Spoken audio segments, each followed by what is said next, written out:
Howdy, folks. Your friendly neighborhood Monamachus here, speaking to you from the Fortress of Solitude. I hope you had a blessed Christmas. If you're on the old calendar, I pray you're having a blessed Advent.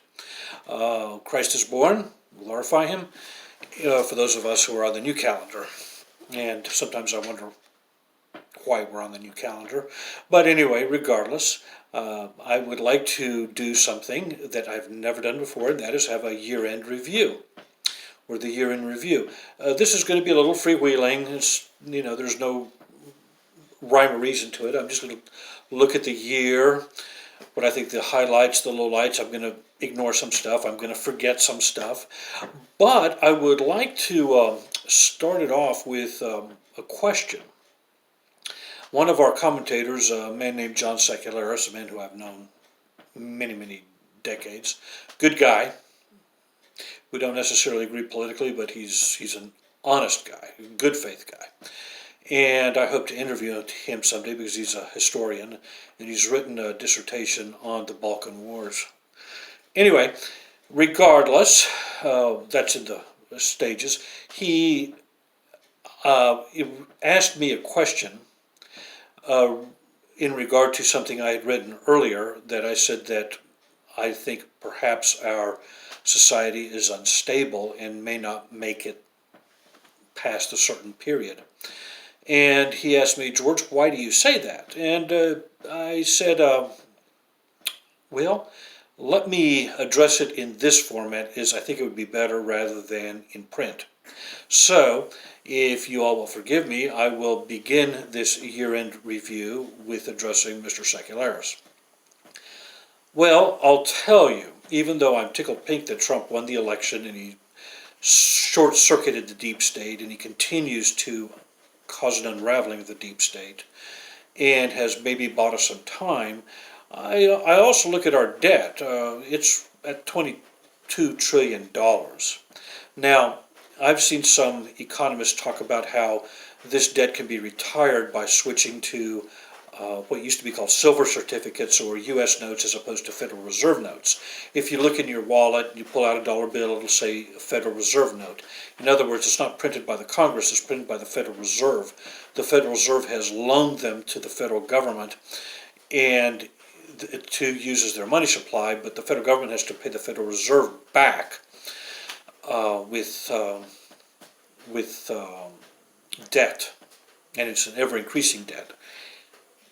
And our debt continues to increase. Even though the economy is going pretty much great guns, our debt is still continuing to increase. That is what worries me long-term about this long-term viability of our nation. Because eventually some genius is going to have to come through and finance this debt, get rid of it by either selling off chunks of, federal property, or going to the or going to U.S. notes, silver certificates, which, interestingly enough, John F. Kennedy did just a few months before he was assassinated. Okay. Or they're going to have to hyperinflate their way out of the debt, which is what the Weimar Republic did in the interwar years when the German mark became worthless on a daily basis. There's that. Also, the instability of the populations which are infiltrating into the United States, which are not European-based, they're not Christian-based, and they have no, how shall we say it, natural affinity for English common law.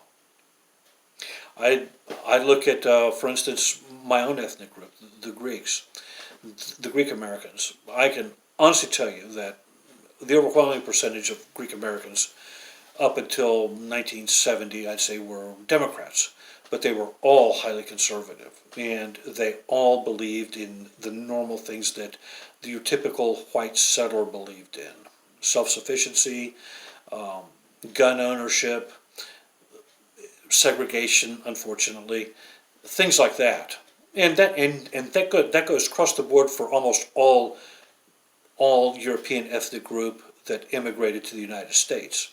You take these same people, and I'm not talking about Middle Easterners or Africans or North Africans or Central Americans. I mean, these same demographics who are coming to the United States now, they have no natural affinity for these things, mainly because they came from welfare states. And there's been a dysgenic effect that's taken place in the last two generations in in Europe. I mean, for instance, when we were arguing over same-sex marriage here, which I hate to call it same-sex marriage, and it didn't pass, and it never did pass. It took a Supreme Court to install it by judicial fiat.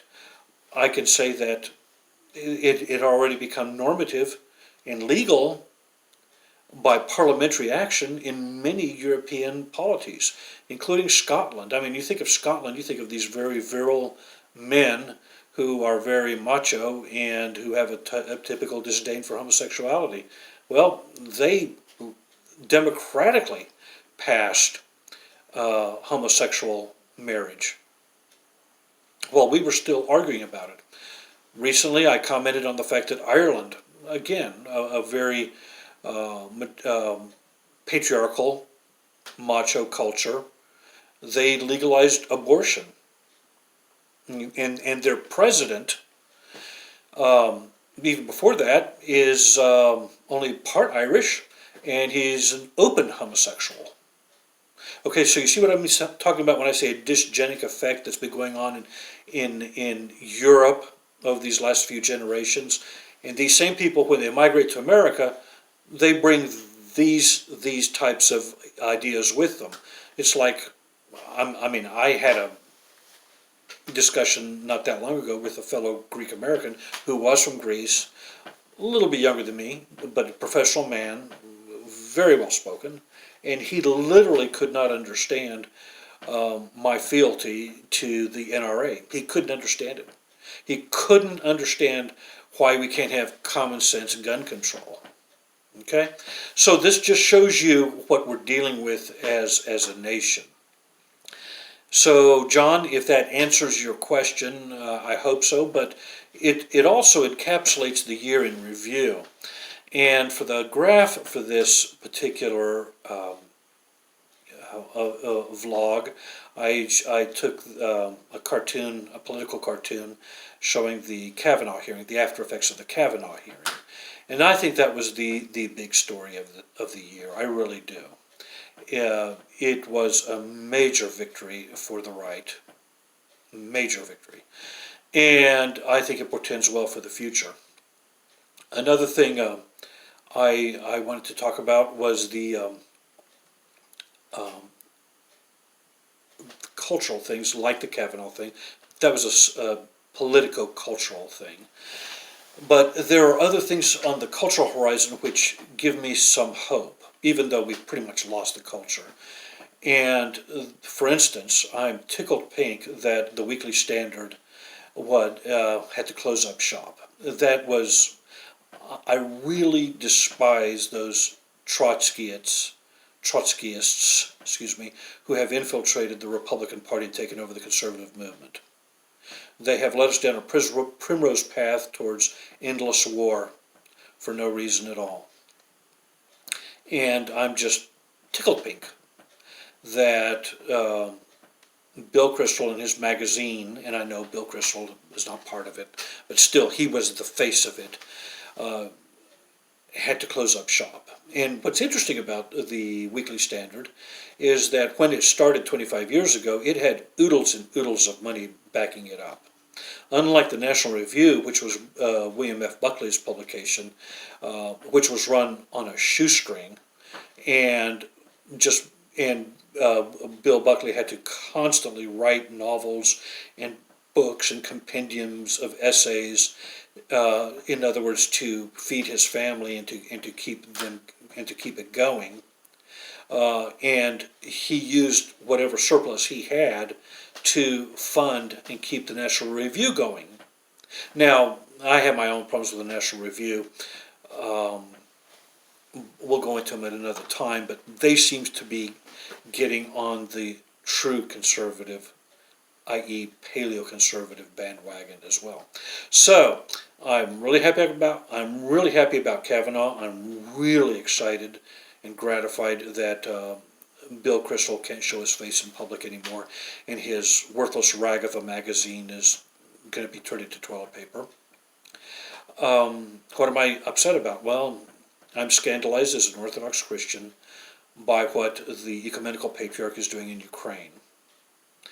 What he's doing is nothing less than horrific.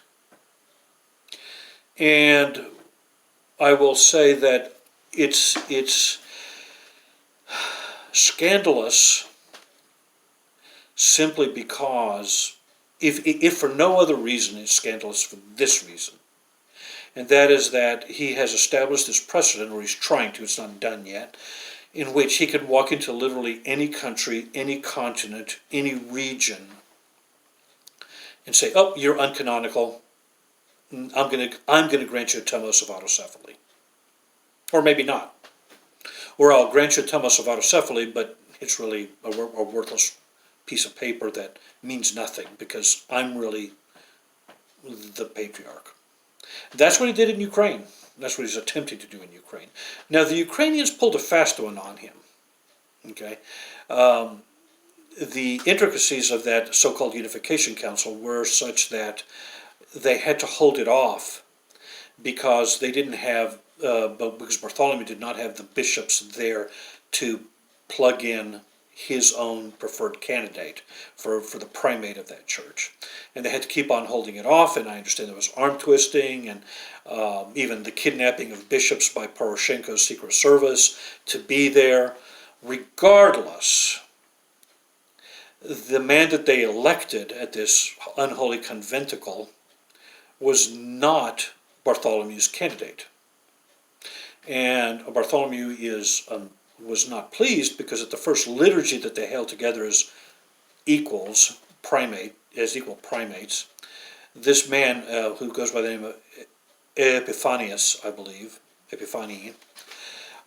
would refuse to commemorate Patriarch Kirill of Moscow. Now this is a huge blow, egg on the face towards Bartholomew, because he still commemorates Kirill.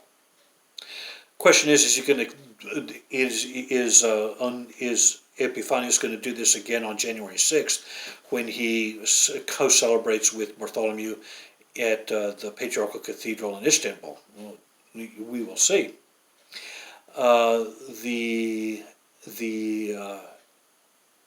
It's rather interesting, isn't it? It's ironic. I believe that Bartholomew has unwittingly created a monster.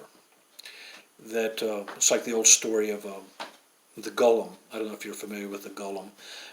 In the Middle Ages, certain rabbis would create this clay figure like a robot, and they would breathe life into it. And it was a dumb animal, but its purpose was to protect the Jews if there was ever going to be an uprising. Unfortunately, in one version of the story, the golem would not be deactivated and ran amok through the countryside, destroying property, houses, and stuff like that, and killing people.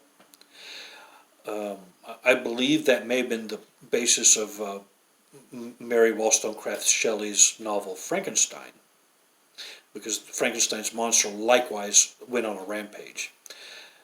I'm not saying that the Ukrainian church is a Frankenstein's monster, but I have a feeling that it's going to turn out to be that because Bartholomew didn't think this thing through.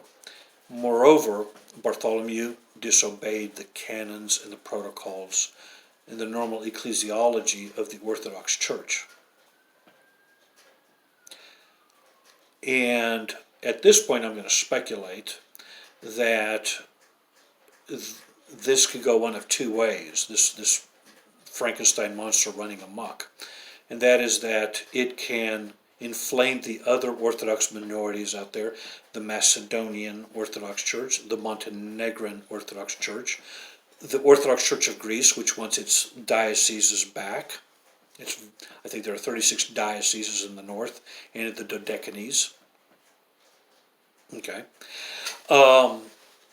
It's going to continue to infuriate the Antiochians who have seen no resolution to the encroachment of its territory by the Patriarch of Jerusalem. That's one way it could go. The other way it can go is towards the Unia. Because the dirty little secret among Ukrainian nationalists, whether they're Orthodox or Uniate or not, the nationalists, be very careful to what I'm saying, the nationalists, the ultra-nationalists, what you could say the Ukro-Nazis, they don't really care that much about the theology. All they want is an autocephalous Ukrainian church. And they want their archbishop, the primate, to be styled patriarch. Bartholomew is not giving them that. The Uniates within the Ukraine have constantly petitioned the Pope, this one and the previous one, and even John Paul II, for their Archbishop Major, which is their primate, to be styled a patriarch. That's all they want. They want their church, whether they're Uniate, allied with Russia, with Rome, or Orthodox, they want their primate to be styled as patriarch. And they'll go with whichever one is the patriarch. This is sad to say. But that's also what's at play here. If Bartholomew does not give them what they want, which is a true patriarchate, but instead he's going to keep on playing this little game of, well, you're autocephalous, but you're under me, you're a Stavropigian, then they're going to go running towards Rome. And it's not going to be a pretty sight. So I could go on and on, but we're bucking at 18 minutes now, and if you've held out this far, I do appreciate it very much. But these are my thoughts, and of course I welcome your thoughts, I welcome your criticisms, I welcome your comments, and let's have a Happy New Year. And as I said, Christ is born, let us glorify him, and it's going to be a wild and bumpy ride, 2019, I think, both politically and religiously. In the meantime, God is on his throne. Pax vobiscum. Let's try to love one another. Adios.